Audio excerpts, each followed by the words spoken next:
샬롬. 자, 오늘도 변함없이 사랑하는 성도들과 함께 주의 말씀을 묵상하면서 하나님께서 우리 각자의 삶 가운데 어떤 삶을 원하시는지, 또 우리의 삶의 방향을 어떻게 또 설정해야 되는지를 생각해보는 소중한 시간을 함께 하고자 합니다. 성도 여러분, 삶의 여건들이 또 환경들이 녹록하지 않습니다. 쉬운 말로 만만치가 않죠. 믿음으로 살아간다고 하지만 하늘을 바라보고 주만 바라보고 살아간다고 우리가 그렇게 마음에 정하고 다짐을 하지만 삶의 현장에 살아가는 동안 우리의 순간순간 우리의 믿음이 흔들리고 때로는 갈등의 순간도 오고 쟁기를 잡고 뒤를 돌아보지 말라 했는데 쟁기를 잡았지만 다시 뒤로 돌아가고 싶은 그런 마음마저 들 때가 많습니다. 사랑하는 성도 여러분, 그렇지만 우리는 늘 말씀을 붙들어야 됩니다. 낙심하지 말라, 두려워 말라, 근심하지 말라, 위의 것을 찾아라, 표대를 향하여 나아가라, 믿음의 주요 온전케 하시는 예수를 바라보자. 이런 등등의 메시지들은 우리의 삶이 그만큼 힘들기 때문에 말씀이 주어진 것입니다. 우리가 믿음으로 살아갈 때 평탄하고 쉽게 갈 수 있는 길이었다면 하나님께서 우리에게 그런 말씀을 하셨겠습니까? 하실 필요가 없죠. 그러나 세상이 우리를 가만두지 않기 때문에 두렵고 힘겹고 때로는 고통스럽고 괴로운 일들이 많기 때문에 괴로워하지 마라, 두려워하지 마라, 근심하지 마라, 염려하지 말아라, 마음을 담대하게 하라, 강하라, 이런 말씀들이 주어진 것입니다. 이 말씀을 통해서 우리가 힘을 얻기를 바랍니다. 위로와 소망이 넘치기를 제가 주의 이름으로 축복하며 또 권면을 드립니다. 우리 함께 말씀 묵상 들어가기 전에 기도하겠습니다.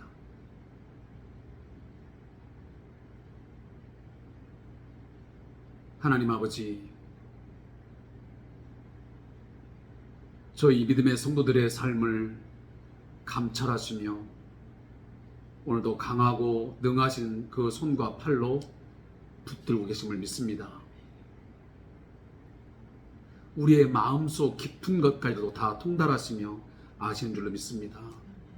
아버지여, 저희가 엎드려 간구할 때마다 우리의 마음을 위로해 주시고 눈물을 닦아 주시고 자꾸만 땅의 것을 바라보게 되고 사람을 바라보며 낙심하고 절망할 때 하나님, 우리의 눈을 들어 하늘을 보게 하시고 주를 보게 하옵소서. 오늘도 주님의 말씀 함께 읽습니다. 이 말씀을 통해서 우리의 삶의 현 주소를 돌아보게 하시고 내일을 설계하고 믿음으로 오늘도 잘 마무리하도록 인도해 주옵소서. 예수님의 이름으로 기도합니다. 아멘. 자, 하나님 말씀은 사도행전 19장 21절부터 우리 말씀을 같이 보겠습니다. 사도행전 19장 21절부터 34절까지 말씀을 같이 보겠습니다.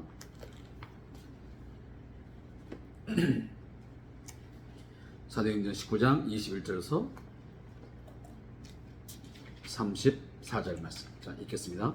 이 일이 있은 후에 바울이 마게도냐와 아가야를 거쳐 예루살렘에 가기로 작정하여 이르되 내가 거기 갔다가 후에 로마도 보아야 하리라 하고 자기를 돕는 사람 중에서 디모데와 에라스도 두 사람을 마게도냐로 보내고 자기는 아시아에 얼마 동안 더 있으니라. 그때쯤 되어 이 도로 말미암아 적지 않은 소동이 있었으니 즉 데메드리오라 하는 어떤 은장색이 은으로 아데미의 신상 모형을 만들어 직공들에게 적지 않은 벌이를 하게 하더니 그가 그 직공들과 그러한 영업하는 자들을 모아 이르되 여러분도 알거니와 우리의 풍족한 생활이 이 생업에 있는데 이 바울이 에베소뿐만 아니라 거의 전 아시아를 통하여 수많은 사람을 권유하여 말하되 사람의 손으로 만든 것들은 신이 아니라 하니 이는 그대들도 보고 들은 것이라. 우리의 이 영업이 천하해질 위험이 있을 뿐 아니라 큰 여신 아데미의 신전도 무시당하게 되고 온 아시아와 천하가 위하는 그 위험도 떨어질까 하노라 하더라. 그들이 이 말을 듣고 분노가 가득하여 외쳐 이르되 크다 에베소 사람의 아데미여 하니 온 시내가 요란하여 바울과 같이 다니는 마게도냐 사람 가이오와 아리스타고를 붙들어 일제히 연극장으로 달려 들어가는지라. 바울이 백성 가운데로 들어가고자 하나 제자들이 말리고 또 아시아 관리 중에 바울의 친구된 어떤 이들이 그에게 통지하여 연극장에 들어가지 말라 권하더라. 사람들이 외쳐 어떤 이는 이런 말을 어떤 이는 저런 말을 하니 모인 무리가 분란하여 태반이나 어찌하여 모였는지 알지 못하더라. 유대인들이 무리 가운데서 알렉산더를 권하여 앞으로 밀어내니 알렉산더가 손짓하며 백성에게 변명하려 하나 그들은 그가 유대인 줄 알고 다 한 소리로 외쳐 이르되 크다 에베소 사람의 아데미여 하기를 2시간이나 하더니. 아멘. 자, 오늘 본문 말씀을 우리 먼저 두 부분으로 나누겠습니다.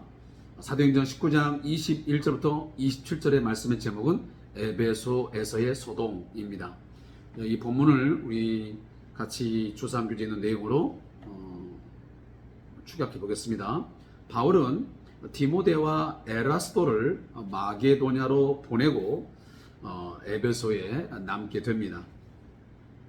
그동안 아데미 신상을 만들어 파는 이 데메드리오가 소동을 일으키게 됩니다. 그가 주동자가 된 거죠. 바울이 손으로 만든 것은 신이 아니라고 하여 영업에 큰 차질이 생겼기 때문입니다. 데메드리오는 아데미 신전과 그의 위험이 떨어질까 염려하면서 사람들을 선동한 것입니다. 자, 그리고 제목과 또 말씀의 내용을 그냥 같이 한꺼번에 보겠습니다. 자, 사도행전 19장 28절부터 34절까지의 말씀의 제목은 군중에 끌려간 성도들입니다. 자, 이 본문은 데메드리오의 선동에 사람들은 이 군중 심리에 의해서 분노하여 아데미 신의 이름을 크게 외치게 됩니다. 심지어 2시간 동안 외치게 되죠. 온 시내가 요란한 가운데 가이오와 아리스다고가 연극장으로 끌려가게 됩니다. 바울도 따라가려고 했지만 다른 제자들이 극구 말리게 됩니다. 사람들은 거기에 모였지만 영문도 모른 채 혼란스럽게 그 자리에 몰려들었던 것입니다. 특별히 유대인들은 그 알렉산더를 내세워 입장을 말하려고 했지만 오히려 소란만 키우게 되는 그런 형국이 되었던 것입니다. 자, 우리는 지금 이 사도 바울의 3차 전도 여행길을 같이 더듬어 보고 있습니다. 사도 바울이 3차 전도 여행을 한 총 시간들은 약 한 4년여 정도 됩니다.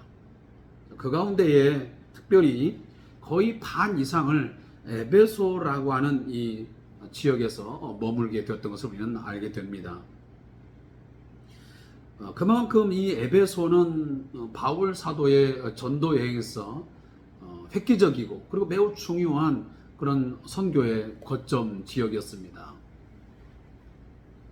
이미 제가 말씀드렸지만 에베소라고 하는 이 지역은 아데미라고 하는 큰 신전이 존재했습니다.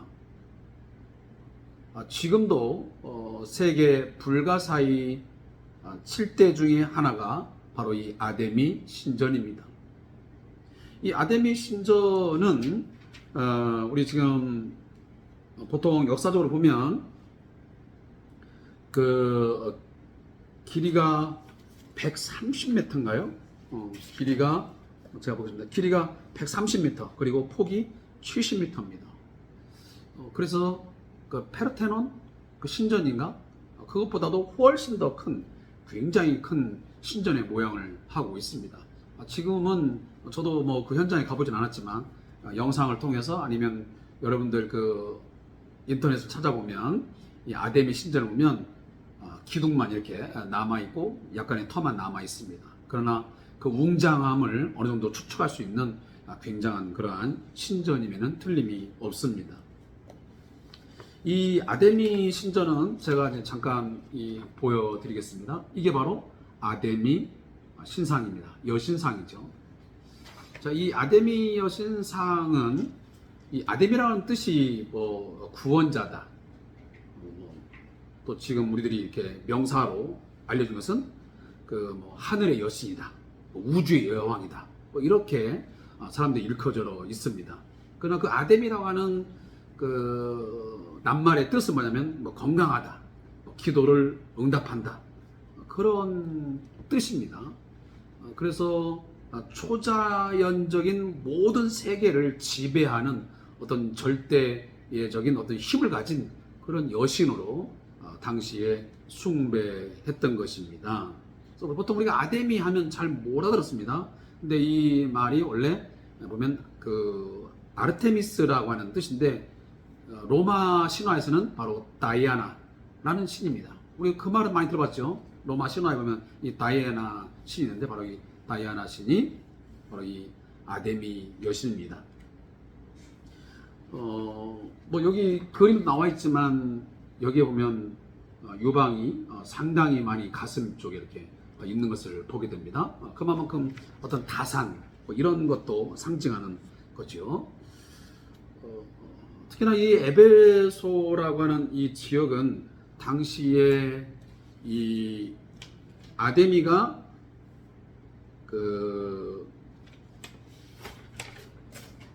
제가 잠깐 좀 책을 보고 설명을 드리겠습니다.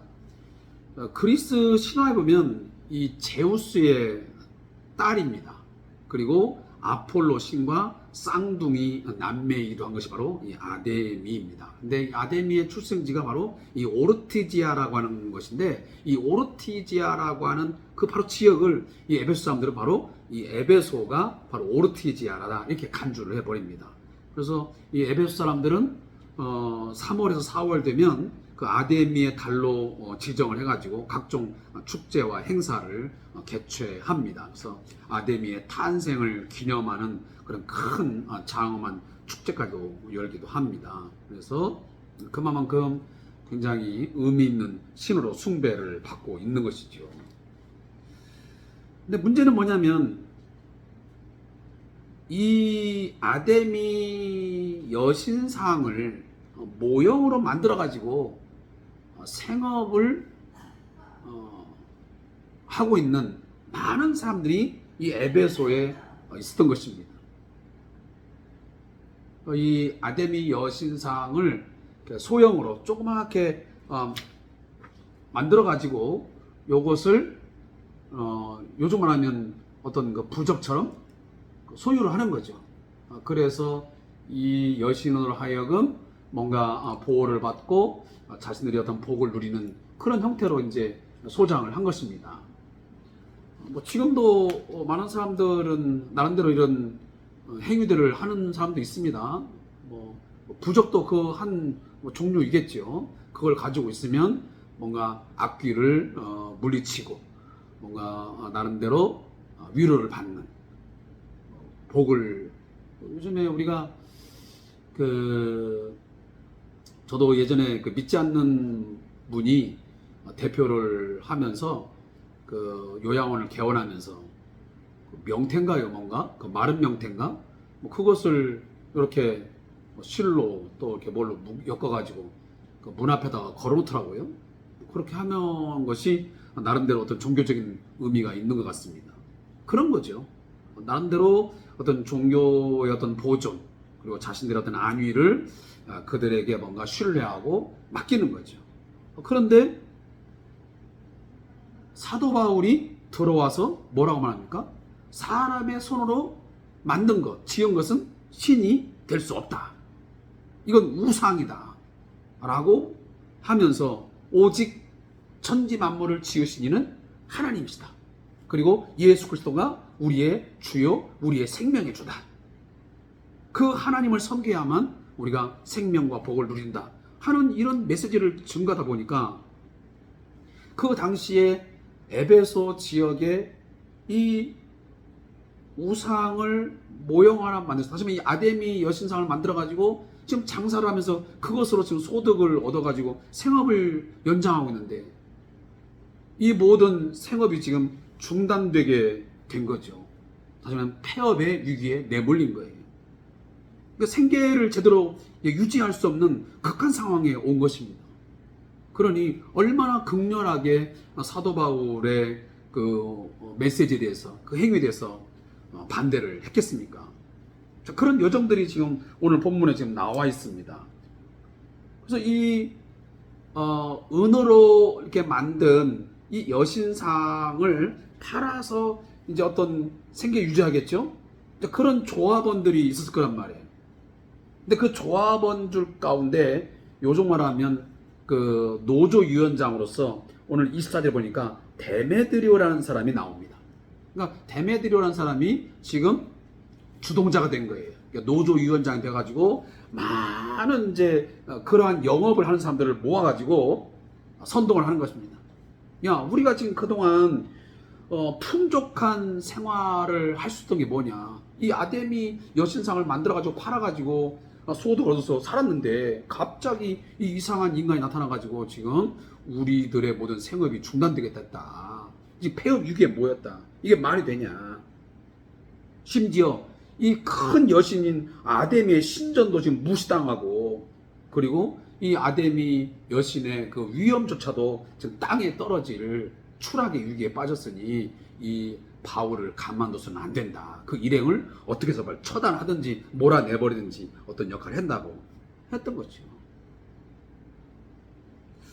저는 이러한 이제 상황들을 보면서 무슨 생각을 했냐면, 사람들은 결국은 이 돈, 이 먹고 사는 문제에 약간의 어떤 지장을 받거나 손해를 끼치게 되면 정말 극도로 분노하고, 그리고 뭔가 큰 힘을 발휘해서 세력을 형성해서 저항하고 반대하고 때로는 폭력을 행사하는구나. 그것은 과거나 지금이나 여전히 동일하다는 생각을 합니다. 지금도 우리가 이제 뭐 사업을 하다 보면 또 여러 가지 일을 하다 보면 이 돈 문제가 개입되고, 그 어떤 재정적인 경제적인 이득 아니면 손실, 이런 문제들이 개입되게 되면 사람들은 갑자기 모여듭니다. 그리고 어떤 세력을 형성합니다. 그리고 거기에 대해서 뭔가 손해를 입힌 사람을 향해서 크게 항거를 하죠. 그리고 많은 사람들을 선동합니다. 그리고 뭔가를 폭력적으로 뒤집어 엎으려고 하죠. 무섭습니다. 돈이라는 것은 그렇게 잘하던 사람이, 나름대로 삶을 살아가던 사람들이 뭔가 자신의 생계나 돈 문제, 경제적 문제에 약간의 뭔가 손해를 끼치거나 이상한 기미가 보이면 달라지는 거죠. 이게 바로 만모니즘의 무서움이에요. 만모니즘 뭡니까? 물질 만능주의. 지금도 사람들은 그것이 진리냐, 그것이 옳은 것이냐, 그게 선한 것이냐, 그런 것보다는 어디에 치중되어 있습니까? 돈이, 물질이 최고의 가치입니다. 돈이 되느냐 안 되느냐, 내게 경제적인 이득을 주느냐 손실을 주느냐, 그 사람이 나한테 경제적으로 도움이 되냐 안 되냐, 이런 것들이 더 절대적 가치를 갖고 있고 그게 우선되는 것이지, 그게 그 사람이 좋은 사람이냐 아니냐 뭐 이런 등등에서는 큰 중심을 두지 않습니다. 이게 우리 사회를 어떻게 보면 불행하게 만드는 거죠. 우리의 인간적인 관계도 마찬가지고 모든 것들이 결국은 다 이 만모니즘, 물질 만능주의에 결국은 다 잠식돼 버리고 그것이 모든 걸 다 그냥 덮어버리니까 어느 날 갑자기 부부 사이도, 부모 자식도 또 저도 이제 작은 사업을 진행하고 있지만 이 사업장에서의 모든 어떤 직원들과의 관계, 또 사업주와 또 직원들과의 여러 가지 관계들이 결국은 어떤 이성적인 판단과 결정 이런 것보다는 그냥 돈이야, 돈. 물질이 먼저야. 돈이 된다면, 내게 경제적인 도움이 된다면 모든 의리도, 모든 선도, 모든 옳음도 다 그냥 사람들은 내팽개쳐. 사람 여보세요. 돈이 된다는데, 내게 뭔가 경제적인 덕이 된다는데 그런 것들이 무슨 소용이 있어? 돈만 내가 더 받으면 되지. 내가 돈을 더 벌을 수 있으면 되는 거지. 그런 구태연하게, 무슨 구닥다리 같은 구태연하게 그런 지금 무슨 선을 얘기하고 무슨 의리를 얘기하고 이런저런 이야기라. 이런 형태가 오늘 되어 있으니 과거 이 데메드리오라고 하는 사람과 그 에베소에 있는 많은 조합원들이 갖고 있는 형태나 지금 우리의 모습이나 뭐 그리 다를 수 있냐는 거죠. 우리는 기독교적인 가치는 그렇지 않잖아요. 분명히 이건 거부되잖아요.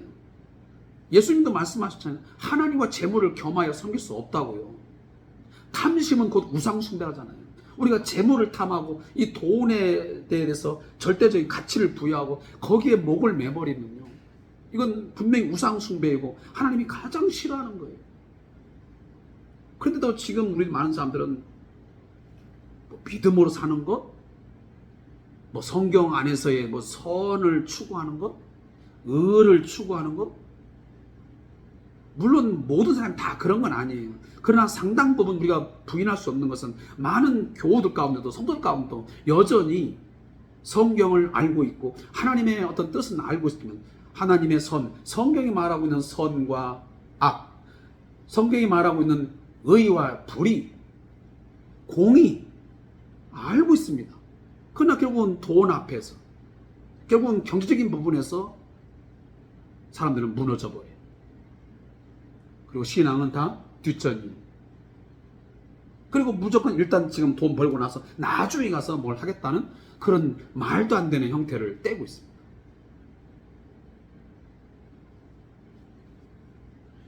저는 오늘도 이 본문을 읽어보면서 그런 내용을 제가 읽으면서 과거나 지금이나 사람들의 모습은 여전히 달라질 것이 없는 것이구나. 결국은 이 바울의 이 복음, 바울이 전한 이 모든 것들이 지금 하루아침에 공경에 처하게 된 거예요. 무엇 때문에? 이 돈의 힘, 이 만모니즘의 힘에 한 세력을 형성한 이 사람들 때문에. 돈벌이. 이 신상을 만들어서 이 파는 일이 하루아침에 이제 잘못되는 그 위험에 모이니까 사람들이 난리가 난 거죠. 지금 뒤에 나오는 군중에 끌려간 성도들이란 말에도 28절도 마찬가지 상당히. 지금 이 데메드리오가 이 조합원들을 막 선동합니다. 그래가지고 사람들이 우르르 몰려듭니다. 근데 문제는 어떤 사람은 심지어 여기 보니까 어디 있냐면 32절 보니까 모인 무리가 분란하여 태반이나 어찌하여 모였는지 알지 못하더라. 지금 사도 바울의 일행인 중에 가이오와 아리스다고를 붙들어서 지금 극장으로 영장으로 몰려갑니다. 지금 이 영장은 에베소에 가보면 약 한 2만 4천에서 2만 5천 명 정도가 그 모일 수 있는 원형 영극장이 있습니다. 그 영장으로 사람들이 몰린 겁니다. 누구를 지금 몰고 이 가이오와 아리스타고를 몰고 들어간 거예요.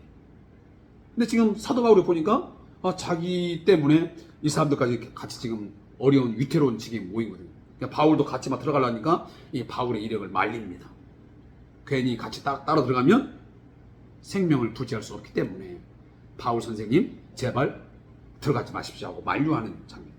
근데 여기 오늘 본문에 보면 거기에 아마 상당히 많은 사람들이 모였겠죠. 모였는데 많은 사람들 가운데 여기에 왜 모였는지조차도 모르고 그냥 군중 심리에 몰려서 모였다는 것입니다. 이게 그러면 이때만 그랬냐? 아니라는 겁니다. 지금도 사람들이 누군가가 선동을 하고 누군가가 막 몰고 가면 내가 거기에 왜 가야 되는지, 내가 여기에 왜 지금 함께 하는지, 합류하는지도 그 분명한 이유, 뭔가 분명한 어떤 소신도 없이 그냥 누가 가니까 함께 따라가서 괜히 소리 지르고 폭력 행사하고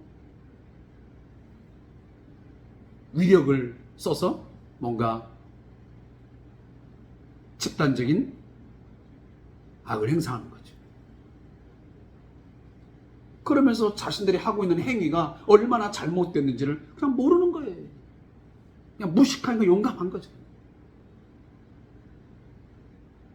분명하도 어떤 소신이 있어서 하면 그나마 다행인데 그것마저도 없이 그냥 군중 심리에 몰려들어서 그냥 왜 이거 함께하는지도 모르고 지금도 여전히 그런 군중 심리에 의해서 하는 무리들이 어떤 대중의 사람들의 힘을 모아가지고 몇몇 사람들 때문에 많은 사람들이 볼모로 잡혀가가지고 그냥 일을 저지르는 일들이 있습니다. 제가 굳이 참 언급을 해야 될지는 모르겠지만 교회도 어떨 때 보면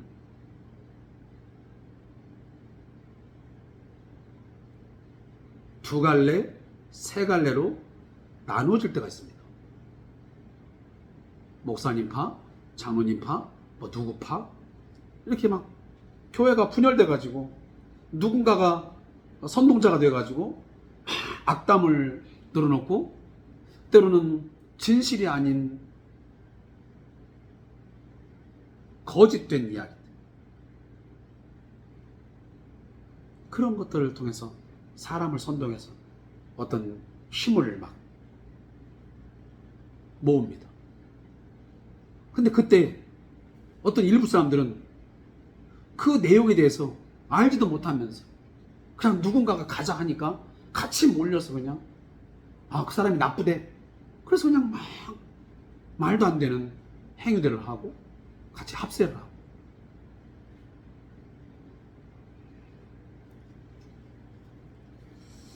자, 오늘 말씀을 좀 결론을 맺겠습니다.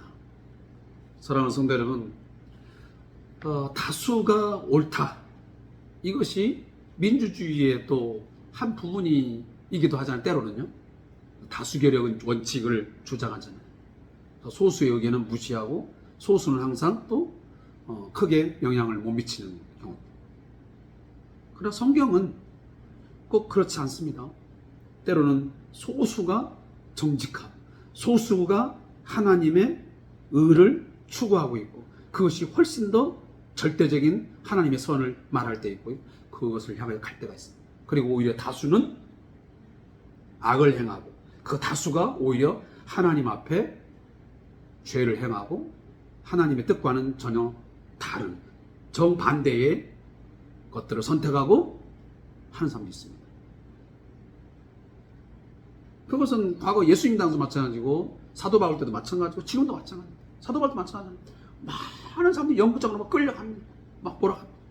그리고 바울과 그리고 그만 나오는 이 가이오, 아리스타고는 소수에 불과합니다. 그러나 그들의 주장, 그들의 메시지 가운데 누가 옳은 것입니까? 근데 그 소수는 결국 공경에 처하게 되고 죽음에 내몰리게 되고 다수는 소리를 외치면서 굉장한 위력을 행사합니다. 그런 것 때문에 사실 많은 사람들이 믿음을 저버리고 신앙을 버리는 거죠. 그냥 괜히 나 혼자 선하게 살면 뭐하나, 괜히 교회 안에서 나만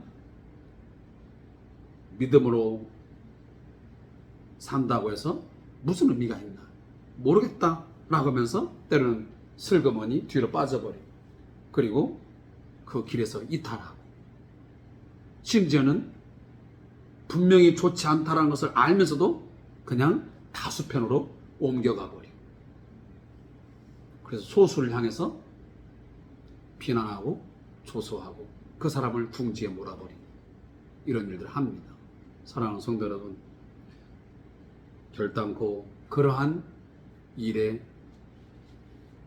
누가 선동한다 할지라도, 그것이 아무리 강력한 힘을 가진 것이라 한다 할지라도, 집단적인 어떤 것이 있다 할지라도, 사랑하는 성도 여러분, 그것이 하나님 앞에 옳지 않으면, 악이면 그 편에 서서는 안 됩니다. 그리고 아무리 내가 살아가는데 돈이 중요하고 돈이 지금 모든 것을 다 좌지우지하는 것처럼 보여진다 할지라도, 우리는 이 만모니즘이라는 이 우상에 우리가 속하거나 거기에 휩쓸려서 나아가면 아니 됩니다. 하나님은 결코 그것을 용납하지 않으십니다. 물질과 함께 망할 것입니다. 결국은 물질과 함께 그 인생이 처참하게 비참하게 될 것입니다. 모든 걸 다 잃어버릴 날이 있습니다. 그러나 하나님을 선택하고 하나님께서 원하시는 선을 추구할 때 하나님은 반드시 그에게 가장 좋은 것으로 갚아주실 것이고 우리에게 더 좋은 삶을 보장해 줄 줄로 믿습니다. 기도하겠습니다. 하나님, 우리가 믿음을 따라 살아갈 때 때로는 사람들로 하여금 비난을 당하고 또 따돌림을 당하고 또 집단적인 힘에 의해서 궁지에 내몰리게 되고 그 사회에서 외톨이가 되고 또 그 집단에서 때로는 왕따가 되어서 힘겨운 삶을 살아가야만 되는 때가 있습니다. 하나님, 돈보다 물질보다 먼저 하나님인 것을 알게 하시고 하나님의 의를 추구하면서 살아갈 수 있는 믿음의 담대함을 주시옵소서. 모든 것을 다 잃어버린다 할지라도, 모든 것이 다 없습니다 할지라도 오직 믿음만은 붙들고 살 수 있는 강력한 믿음, 큰 믿음을 우리에게 허락하여 주시옵소서. 하나님의 편이냐 우상의 편이 있을 것이냐, 선을 택할 것이냐 악을 택할 것이냐, 하나님, 우리가 지혜롭게 선택하고 판단하고 행동할 수 있는 큰 믿음 주시옵소서. 예수님의 이름으로 기도합니다. 아멘.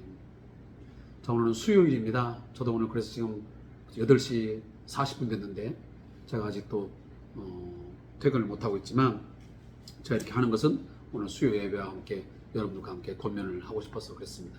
아무쪼록 오늘도 또 내일도 믿음으로 늘 승리하는 삶을 살 수 있기를 주님을 부탁합니다. 고맙습니다.